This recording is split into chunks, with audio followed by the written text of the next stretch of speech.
সাগরে ভরে রেখেছি ভালোবাসা সুর, সেই সুরেতে জাগলো জগৎ, আসছে শুভ দিন। ভালো থাকুন প্রতিদিন, ভালো থাকুন প্রতিদিন, ভালো থাকুন প্রতিদিন, ভালো থাকুন প্রতিদিন। নমস্কার, ভালো থাকুন প্রতিদিন অনুষ্ঠানে আপনাদের আবারও আর একবার সুস্বাগতম। আমরা চলছি রামায়ণকে সাথে নিয়ে। নতুন কিছু তথ্য, নতুন কিছু জানা, অজানা রহস্যকে আরও ভালোভাবে উদ্ঘাটন করা, প্রশ্ন উত্তরের দ্বারা তার ব্যাখ্যা নেওয়া, আর জীবনকে কি করে এগিয়ে নিয়ে যাব তার রাস্তা পরিষ্কার করার এই যাত্রায়, কিভাবে জীবনকে শৃঙ্খলিত করা যায় সেই যাত্রায় আমরা আবারও গুটি গুটি পায়ে একটু একটু করে এগিয়ে যাব সামনের দিকে।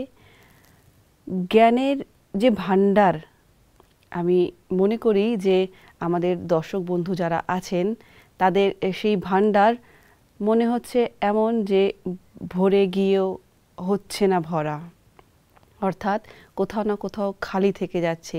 সেই খালি জায়গাকে পরিপূর্ণ করতে আজকে আমরা আপনাদের সামনে নতুন কিছু আলোচনা নিয়ে উপস্থিত হয়েছি।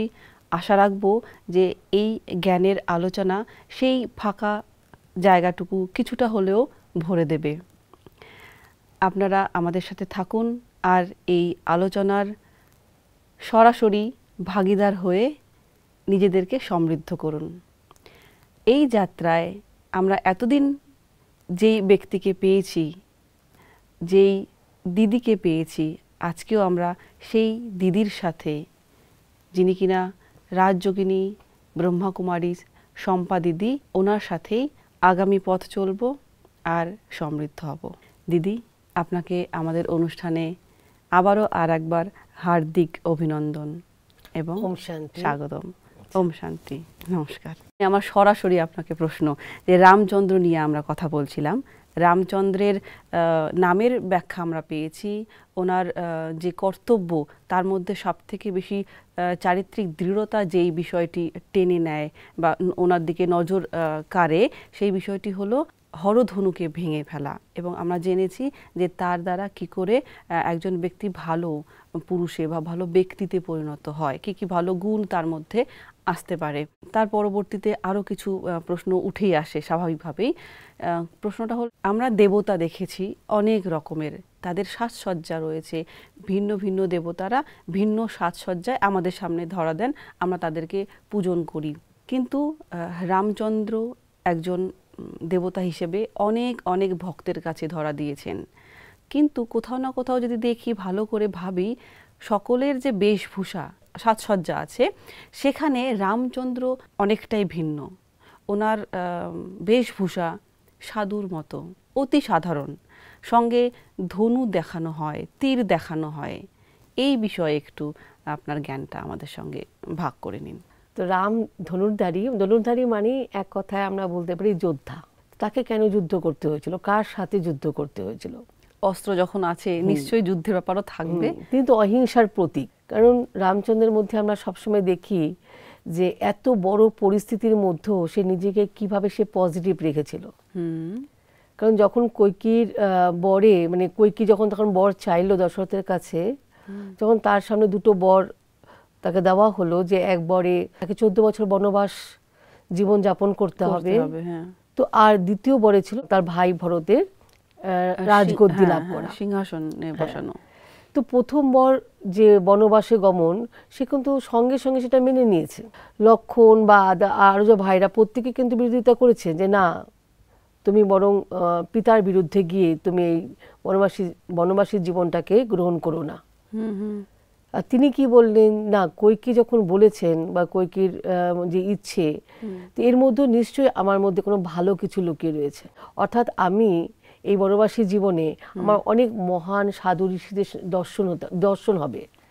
মানে একটা নেগেটিভ পরিস্থিতির মধ্যেও যে পজিটিভকে দেখা যায়, এবং তাই আমরা দেখি বনবাসীর জীবনে সে অনেকের সাথে তার কিন্তু মিলন হয়েছে, অনেক সাধুদের সাথে তার মিলন হয়েছে, অনেক মহান ব্যক্তির সঙ্গে মিলন হয়েছে, ভরদ্বাজ মুনি।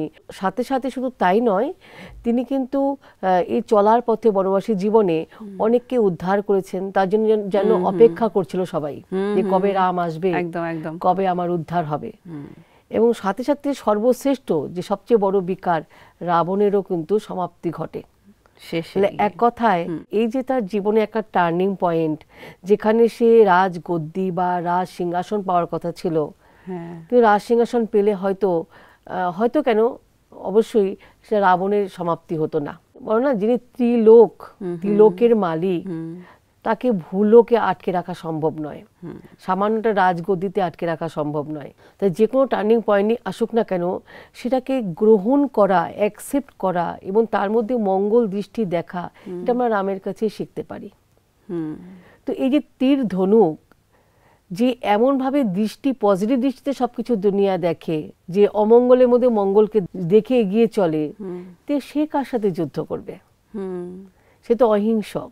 আর যেখানে আমরা ভাবতেও পারি না যে খারাপ পরিস্থিতিতে আমি ভালো থাকবো, তিনি তো কাউকে হত্যা করতে পারবেন না, কারো মৃত্যুদণ্ড দিতে পারবেন না, কিন্তু সকলে ঊর্ধ্বে। তো সেক্ষেত্রে এই যুদ্ধ কিসের যুদ্ধ? এই যুদ্ধের প্রকৃত অর্থ কি? এই যে মানসিক দ্বন্দ্ব, মানে অর্থাৎ আমাদের ভেতরে যে বিকার, রাবণও বলে তো এরকম কোনো অস্তিত্ব নেই, বা আমরা যদি ক্রোধ, লোভ, ঈর্ষা, হিংসা, এরকম কোনো রকম চেহারা তো নেই। এদেরকে যদি আমরা চেহারা দিই বা যে ছবিতে আর্ট করি, তাহলে কেমন আর্ট হবে? একটা অসুরের মতো। বা যে প্রেম, শান্তি, এগুলোকে যদি আমরা ছবিতে রূপ দেই, তাহলে আমরা বলতে পারি এক দেবীর মতো, দেবী বা দেবতা। তাহলে যতগুলো বিকার রয়েছে এ আসরিক স্বভাবের প্রতীক, আর যত গুণ রয়েছে এই দৈবী গুণের প্রতীক বা দেবতার প্রতীক। তাহলে দেখা যায় যে তীর ধনুক মানে সে যুদ্ধ করেছে কার সাথে? দিব্যতা প্রাপ্তির জন্য বা তার বড় লক্ষ্যকে প্রাপ্ত করার জন্য, তার ভেতরে যে অবগুণগুলো রয়েছে সেগুলোকে দূর করার জন্য তার লড়াই, অর্থাৎ সমস্ত নেগেটিভের সঙ্গে লড়াই, অন্তর্দ্বন্দ্ব। এক কথায় পবিত্রতাকে ধারণ করা আর অপবিত্রতার সঙ্গে লড়াই করা। আর তারই নিশানি হচ্ছে তীর ধনুকধারী। অর্থাৎ রাজা রাম যখন হয়েছেন ত্রেতা যুগে, তিনি তার আগের জন্মে, অর্থাৎ তার পূর্ব জন্মে, যাকে এখন বলা হয় কলিযুগের লাশ প্রান্ত, সঙ্গম যুগ, স্বয়ং পরমাত্মা এসে ঈশ্বরের জ্ঞান প্রদান করেন। আর সেই জ্ঞানকে ধারণ করার সময় তার সমস্ত জীবনের, মানব জীবনের ভিতরে যে আমাদের পুরানা অভ্যাসগুলো রয়েছে বা আমাদের ভিতরে মন্দ বা বাজে অভ্যাসগুলো রয়েছে, সেগুলো সামনে চলে আসে জ্ঞানটাকে ধারণ করার সময়। কারণ নিউ কিছু আমরা যখন গ্রহণ করি বা ধারণ করি বা সেই অভ্যাসে যখন নিজেকে অভ্যস্ত করি, তো পুরনো অভ্যাসগুলো ছাড়তে চায় না। তো সেখানে একটা লড়াই শুরু হয়, আর সেই লড়াই করে সে জিতেছিল, আর যুদ্ধ করেছিল বলে তাকে কিন্তু আমরা ধনুক দেখাই হাতে। আচ্ছা, যুদ্ধ ছিল বাহ্যিক নয়, অভ্যন্তরীণ। আচ্ছা আচ্ছা। কিন্তু এই যে দেখানো শস্ত্র হিসেবে তীর ধনুক, এটা তো সাধারণ মানুষের কাছে যুদ্ধের মতো নেই, মানে হিংসকই হয়ে গেল। তাহলে এখন আমরা কিভাবে ব্যাপারটাকে নেব যে না এটা বাহ্যিক নয়, আভ্যন্তরীণ? তো যখন এই জ্ঞানটা আমাদের মধ্যে আসবে, আধ্যাত্মিক জ্ঞান, তখনই কিন্তু আমাদের ফাউন্ডেশন মজবুত হওয়ার সাথে সাথে আমরা বুঝতে পারবো কোনটা রাইট কোনটা রং। আচ্ছা আচ্ছা, ওই ব্যাপারটা আবার জুড়ে যাচ্ছে। কারণ তখনই বুঝবো যে রাবণে তো 10 মাথা, কোনো ব্যক্তি 10 মাথা হতে পারে না, মানে আমাকে যুক্তি দিয়ে ভাবতে হবে। আর 10 মাথা যদি হয়, তা তার পুত্র 10 মাথা হওয়া উচিত, ইন্দ্রজিতেরও 10 মাথা হওয়া উচিত। তো আদৌ এটা তা নয়, এটা হচ্ছে নেগেটিভ শক্তির একটা প্রতীক বা অবগুণের একটা প্রতীক। তো সেক্ষেত্রে আবার রামকে আমরা ভগবান বলি, তো ভগবান কখনো হিংসক কাজ করা সম্ভব তার দ্বারা? ভাবনা তো আসবে না আমাদের যে দয়ালু বলছি, কৃপালু বলছি, তো দয়ালু আর কৃপালু তার কি এমন কর্ম সাজে? অবশ্যই নয়। নাকি তার সন্তানের এমন কর্ম সাজে? সেখানেও তো নাই আসে। অর্থাৎ এটা বোঝাই যাবে যেটা অসুরের সাথে লড়াই, অবগুণের সাথে লড়াই, অর্থাৎ যত রকম মিথ্যে অসত্য রয়েছে তার সাথে লড়াই। এই লড়াই শুভ, কারণ এই লড়াইয়ের মধ্য দিয়ে প্রকৃত মঙ্গল হয়, প্রকৃত কল্যাণের প্রতিষ্ঠা হয়। এই লড়াই সকলেরই করা উচিত। আর আমরা প্রতিনিয়ত কিছু না কিছু করছি, কিছু না কিছু খারাপ জিনিসকে ছেড়ে ভালো জিনিসকে গ্রহণ করছি। যখন ভালো জিনিসকে গ্রহণ করছি আর খারাপ জিনিসে তো মন্দ জিনিস তো যায় না, যিনি লড়াইয়ে বিজয়ী হন তিনি সেই সুখের জায়গা অধিকার করতে পারেন। আর অনেকে যুদ্ধ করতে করতে হেরে যায় আর মন্দ জিনিসেরই শিকার হয়ে ওঠে, তা তো আর ইতিহাস হয় না। তো এই তীর ধনুকধারী মানে অশুভ শক্তি যেটা তাকে নাশ করা এবং শুভ শক্তির বিজয় প্রাপ্তি। মনকে স্পর্শ করে গেল যে না, আমরা তীর ধনুককে বাহ্যিকভাবে নয়, তীর ধনুক আমাদের অভ্যন্তরের নেগেটিভ শক্তির সঙ্গে পজিটিভ শক্তির লড়াই, সেখানে ইতিবাচক শক্তিকে প্রতিষ্ঠা করা আর নেতিবাচক শক্তিকে ধীরে ধীরে হলেও তাকে অবদমিত করা, বা কখনো হয়তো সে হারিয়েও যাবে, আমরা আর তার প্রতি কনসেন্ট্রেট হব না। সেক্ষেত্রে আর নেগেটিভ অবগুণটা কিন্তু দীর্ঘদিনের, হ্যাঁ দীর্ঘদিনের, অনেক অবশ্যই, দিনের, হ্যাঁ সেই কারণেই হয়তো বা আমরা একবারে মুছে ফেলতে পারবো না। আমার ভাবনাটা ওখানেই ছিল যে না, আগে আমাকে জানতে হবে বেনিফিট কি। আচ্ছা, হ্যাঁ, এরকম আমরা আলোচনা করেছি যে ডাক্তার যদি বলে চা খেও না, দীর্ঘদিনে চা খাওয়ার অভ্যাস, আর আমি যদি বুঝি যে চাটা আমার শরীরের পক্ষে ভালো না, তাহলে আমাকে ছাড়তে 1 সেকেন্ড সময় লাগবে, যে এটা আমার লাভকারী নয়। তো তার জন্য কিছুটা পরিশ্রম, কিছুটা ত্যাগ, কিছুটা অ্যাটেনশন, এগুলো প্রয়োজন। তো এই কারণে আধ্যাত্ম জ্ঞান আমাদের শিখিয়ে দেয় কোনটা আমার পক্ষে কল্যাণকর, কোনটা আমার পক্ষে কল্যাণকারী নয়। ঠিক। আর যে জানতে পারে সে তার মদ বিড়ি সিগারেটকেও ছাড়তে পারে, খারাপ অভ্যাসকেও ছাড়তে পারে, গালি দেওয়ার অনেক অভ্যাস আছে, মানে কটু বচন অনেকের অভ্যাস আছে, সেগুলো আমরা ছেড়ে দিতে পারি এবং ভালো জিনিসটাকে গ্রহণ করতে পারি। জাস্ট বেনিফিটটা বোঝা উচিত। তাহলে শস্ত্রের বিষয় তো বোঝা গেল, ওনার কেন ওনাকে তীর ধনুকে দেখানো হয়, আর ওনার বেশভূষা অতি সাধারণ, এখানে কি কোনো তাৎপর্য আছে? কারণ এটা তো আধ্যাত্ম জীবন। হ্যাঁ হ্যাঁ, মানে এক কথায় অধ্যাবসায় লাইফ। স্টুডেন্ট লাইফ কেমন হওয়া উচিত? স্টুডেন্টকে দেখানো হয় না নিচে বসে পড়াশোনা করছে বা একটা সাধারণ সে থাকে, কারণ তার তখন শেখার টাইম। কারণ যখন সে শিখে কমপ্লিট হবে তখন তার আরামের টাইম, কিন্তু এই সময় আরাম করলে চলবে না। আগেকার দিনে দেখানো হতো গুরুকুলে যাওয়া হতো, এমনকি রামচন্দ্রের আত্মা গুরুকুলে গিয়ে পড়াশোনা করেছেন, আর গুরুদেব কিন্তু তাকে রাজকুমার বলে কথা, তথাপি তাকে কিন্তু জঙ্গলের কাঠ কুড়িয়ে আনতে বলা হতো, বা সাধারণ সাধারণ কাজ যেগুলো সাধারণ মানুষরা করে রাজকুমারকে দিয়ে কিন্তু গুরুদেব এগুলোই করাতেন। একসময় গুরুমা হয়তো বলতেন যে এগুলো কাজ ওকে দিয়ে কেন করা, ও তো রাজকুমার। তো গুরু বলতেন যে তিনি দূরদর্শী ছিলেন, যে আমি এমন কাজগুলো করাচ্ছি যাতে আগামী ভবিষ্যতে তাকে যদি বনবাসী হতে হয় বা এই সাধারণ কাজগুলো যেন সেগুলো পিছিয়ে না পড়ে। অর্থাৎ দেখা যায় অধ্যাবসায় লাইফ খুব সিম্পল হওয়া উচিত, সাধারণ হওয়া উচিত। ভোগ বিলাসী জীবন কখনো শিখতে পারে না, তাই না, আরামের জীবনে। এই জন্য তাকে যোগী জীবন বা সাধারণ সিম্পল থাকে। স্বয়ং পরমাত্মা আমাদের বলেন যে সিম্পল লাইফ, থিঙ্কিং হাই, চিন্তা বিচার উচ্চ রাখো কিন্তু সিম্পল থাকো, যেটুকু না হলে না হয়। আর ভোগবিলাসের মধ্যে যত বেশি আমরা যাব তত আমরা আটকে যাব, বা ওখান থেকে আধ্যাত্ম জ্ঞান নেওয়া সম্ভব নয়, ফেসেই যেতে থাকবো শুধু। আচ্ছা দিদি, আমার পরবর্তী যে প্রশ্নটা মনে যাচ্ছে, রামচন্দ্রকে আমরা দেখলাম অনেক অনেক রূপেই, আর একটা রূপ ওনার আছে যা বিশ্ববাসীও জানে, যে পুরুষোত্তম বলা হয় ওনাকে। তো পুরুষোত্তম এমনি যদি আমরা শব্দের ব্যাখ্যা করি, সাধারণ অর্থে বোঝা যায় যে হ্যাঁ পুরুষদের উত্তম, এরকমই কিছু একটা মানে আসবে, কিন্তু আধ্যাত্মিকভাবে এর মানে কি? কেন ওনাকেই পুরুষোত্তম বলা হয়, কেন অন্য কেউ নন? মর্যাদা পুরুষোত্তম, মর্যাদা পুরুষোত্তম, মর্যাদা মানে রুলস। আর পুরুষোত্তম, পুরুষ মানে, আর আত্মাকে পুরুষ হিসাবে বলা হয়, আর শরীরকে প্রকৃতি হিসেবে বলা হয়। হ্যাঁ, পুরুষ আর প্রকৃতি। সকল আত্মারূপী পুরুষের মধ্যে যিনি উত্তম তাকে পুরুষোত্তম বলা হয়। অর্থাৎ একটা স্টুডেন্টের কিছু কিছু থাকে রুলস, নিয়মের মধ্যে থাকে, সেই নিয়মের মধ্যে যদি আমি চলি তাহলে কিন্তু অটোমেটিক্যালি আমি সেই জায়গাটায় পৌঁছতে পারবো। রুলস ব্রেক করা মানেই তার ছাত্র জীবন কখনো স্খলন হওয়ার সম্ভাবনা। তো তিনি মর্যাদার মধ্যে ছিলেন, তার ডিসিপ্লিনের মধ্যে তার লাইফ ছিল, তার বাণীর মধ্যে মর্যাদা ছিল, দৃষ্টি বৃত্তি, চলাফেরা, ওঠা বসা, ভাবনা চিন্তা সবকিছুর মধ্যে তার একটা রুলস নিয়মের মধ্যে ছিল। আর সাথে সাথে তার শিষ্টাচার ছিল, ভদ্র ব্যবহার করতেন সকলের সাথে, আশাবাদী ছিলেন, পজিটিভ দৃষ্টিভঙ্গি ছিল। আর এইসব কোয়ালিটি যদি আমাদের জীবনে আসে তখন তার দৃষ্টিবৃত্তিও অনেক বড় হয়, যাকে বলা ইউনিভার্সাল ব্রাদারহুড, মানে অর্থাৎ আনলিমিটেড দৃষ্টি, সকলের প্রতি বন্ধু ভাবাপন্ন, মিত্র ভাবাপন্ন, সকলকে নিয়ে চলা, সকলকে হৃদয়ে জায়গা দিতে গেলে হৃদয়টা কত বড় করতে হয়, বড় করতে হবে। আর বড় করতে গেলে আধ্যাত্ম জ্ঞান বা সদ্গুণের প্রয়োজন। তাহলে মর্যাদা পুরুষোত্তম এই যে যত আমি ঈশ্বরীয় লয়ের মধ্যে নিজেকে রাখবো, ঈশ্বরীয় বিধি বিধানের মধ্যে চলবো, তত পুরুষোত্তম হওয়া সহজ হবে। আচ্ছা, এই জন্য পরমাত্মা বলেন শ্রীমতে চলো। আচ্ছা। আমাদের পজিটিভ কিছু বাণী রেগুলার আমরা পাঠ করি, সেখানে পরমাত্মা মানে পরমাত্মারই বাণী আমাদের পাঠ করা হয়, শুনতে হয়। বলা হয় যে প্রত্যেক দিন ঈশ্বরের শ্রীমত দেন, আর পরমাত্মা বলেন এই প্রত্যেকটা দিন বা প্রত্যেকটা সময়, প্রত্যেকটা ক্ষণ যদি ঈশ্বরীয় শ্রীমত অনুসারে চলা হয়, তাহলে আমার দ্বারা কোনো বিকর্ম হবে না, মানে ভুল হবে না। কারণ প্রত্যেকটা ভুলকে কিন্তু এটা প্রায়শ্চিত্ত করতে হয়, কেন ভুল তো আর ক্ষমা করে না।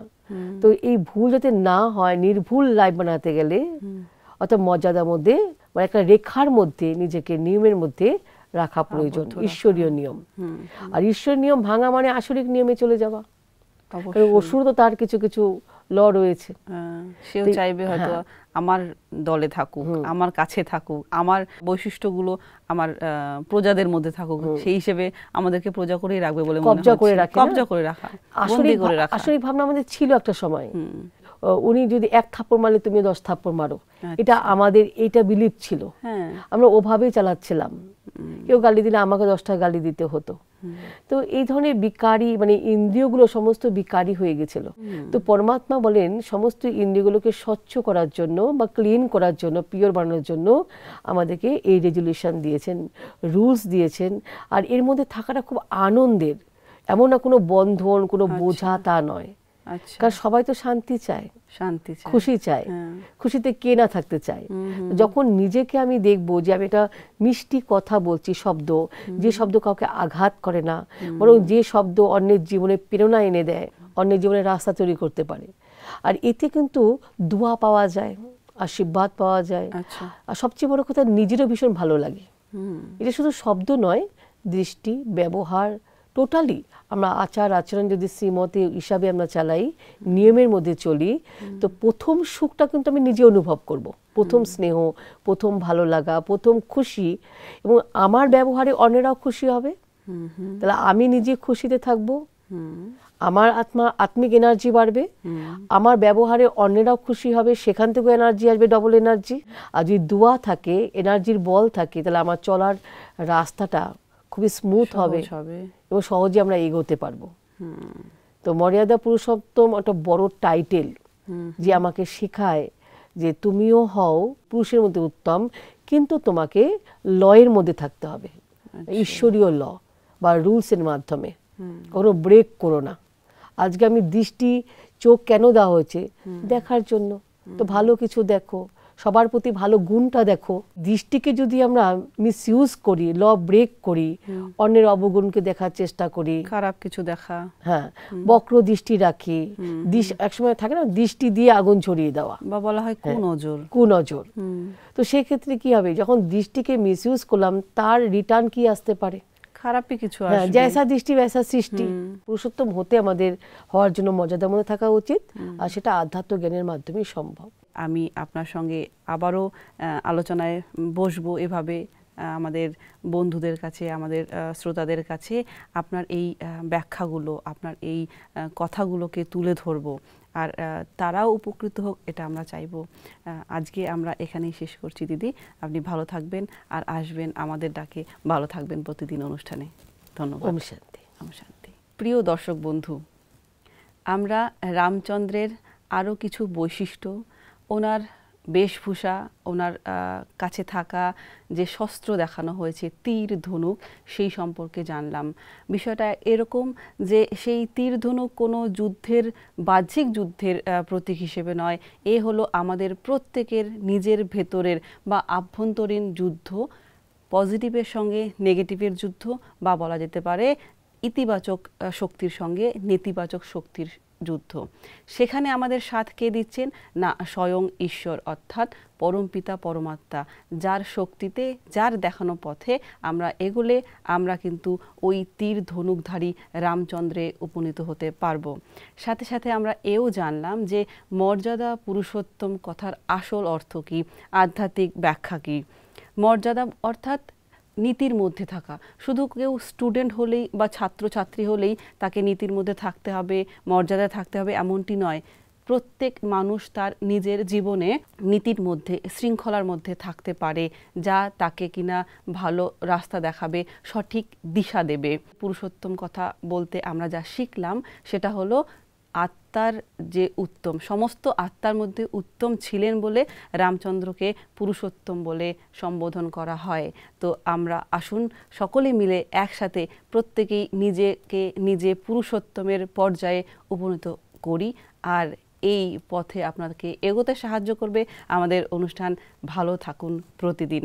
এভাবেই আমাদের সঙ্গে থাকবেন আর নিজের জীবনকে উন্নত করবেন। ভালো থাকুন এবং দেখতে থাকুন আমাদের অনুষ্ঠান ভালো থাকুন প্রতিদিন। ধন্যবাদ।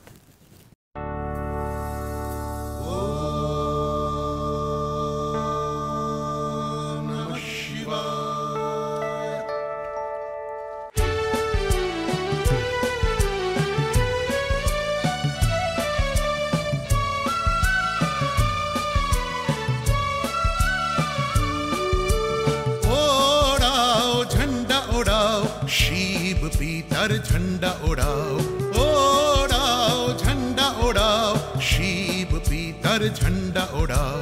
আকাশে বাতাসে আজ খুশির পতাকা ওড়াও, আকাশে বাতাসে আজ খুশির পতাকা ওড়াও। জাগো সবাই, আত্মার জ্যোতি জ্বালো, এক ভগবান শিব পিতাকে বাসো সবাই ভালো। জাগো সবাই, আত্মার জ্যোতি জ্বালো, এক ভগবান শিব পিতাকে বাসো সবাই ভালো।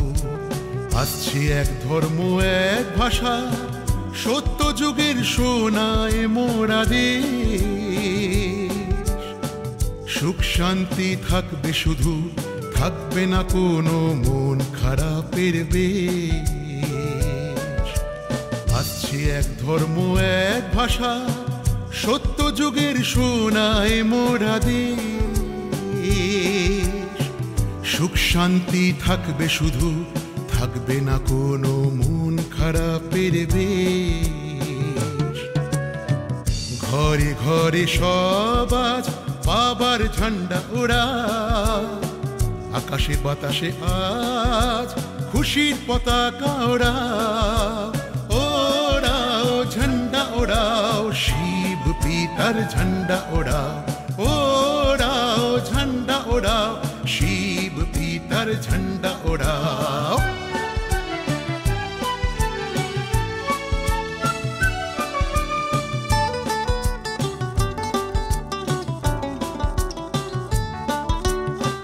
থাকবে না কোনো দুঃখ জ্বালা, প্রকৃতিও সুখ দিয়ে যাবে। দেখবে কেমন এক ঘাটে বাঘে হরিণে একসাথে জল খাবে। এক পিতার আশিস নিয়ে ওগো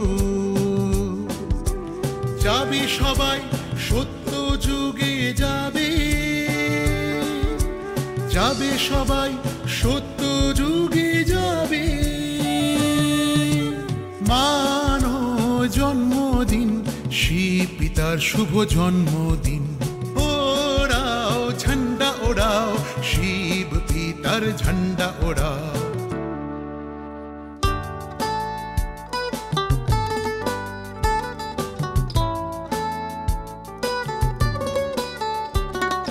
সুখ শান্তির জনক সেজে তাকে রাখো মনের সুরে, সুখ শান্তির জনক সেজে তাকে রাখো মনের সুরে।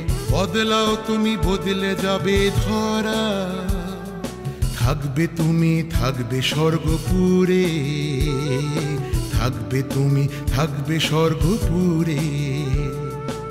আজ মাতো সবাই মানো জন্মদিন, আজ মাতো সবাই মানো জন্মদিন, আজ মাতো সবাই মানো জন্মদিন, আজ মাতো সবাই মানো জন্মদিন, আজ মাতো সবাই মানো জন্মদিন, আজ মা তো সবাই মানো জন্মদিন